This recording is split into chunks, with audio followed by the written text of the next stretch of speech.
അല്ല, phone complete ഒഴിവാക്കണം എന്നൊന്നും ഞാൻ പറയുന്നില്ല. ഒരു കംപ്ലീറ്റ് ഒരു നെഗറ്റീവ് സാധനമൊന്നും അല്ല ഫോൺ. ഫോൺ അൺനെസസറി ആയിട്ട് നമ്മൾ യൂസ് ചെയ്യുന്ന വേണം. ഫോൺ യൂസ് ഒരുപാട് ഇൻഫർമേഷൻസ് തരുന്നുണ്ട് നമുക്ക്, നമ്മുടെ പഠനത്തിലാണെങ്കിലും ഒക്കെ ഒരുപാട് അപ്ഡേറ്റഡ് ആവാനും ഒക്കെ ഫോണിന് സാധിച്ചിട്ടുണ്ട്, ഫോൺ ഇത്തരത്തിലുള്ള മീഡിയാസിനൊക്കെ. പക്ഷെ അതേസമയം നമ്മളൊരു ബൗണ്ടറി ഇവിടെ സെറ്റ് ചെയ്തിട്ടില്ലെങ്കിൽ കാര്യങ്ങൾ നമ്മളെ കയ്യിൽ നിന്ന് പോകും. ബൗണ്ടറി എന്ന് ഉദ്ദേശിക്കുന്നത് ഓരോ പ്രായത്തിനനുസരിച്ച് ഇവർക്ക് ഒരു ടൈം ലിമിറ്റ് കൊടുക്കണം. അതായത് ഇപ്പോൾ ഒരു 3.5-4 വയസ്സുള്ള കുട്ടിക്ക് നമ്മൾക്ക് ഒരു 15 മിനിറ്റ് ഒരു ദിവസം ഫോൺ കാണിക്കാം. ഒരു മാക്സിമം ഒരു സ്കൂൾ ഗോയിങ് കുട്ടിക്ക് പിന്നെ ഒരു മണിക്കൂർ മതി ഒരു ദിവസത്തെ ഫോൺ യൂസ് എന്ന് പറയുന്നത്. അവർ എങ്ങനത്തെ വീഡിയോസ് കാണുന്നു എന്നുള്ളതും നിങ്ങൾ മോണിറ്റർ ചെയ്തിരിക്കണം.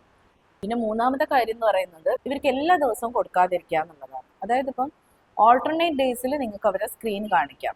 അപ്പം ആദ്യമേ തന്നെ ഫോൺ ഫ്രീ ആയിട്ടുള്ള ഒരു ദിവസങ്ങളും അവർ എക്സ്പീരിയൻസ് ചെയ്യും. ഫോൺ ഇല്ലാതെയും അവർക്ക് മുന്നോട്ട് പോകാൻ ഉള്ള ഒരു ട്രെയിനിങ് ആണ്.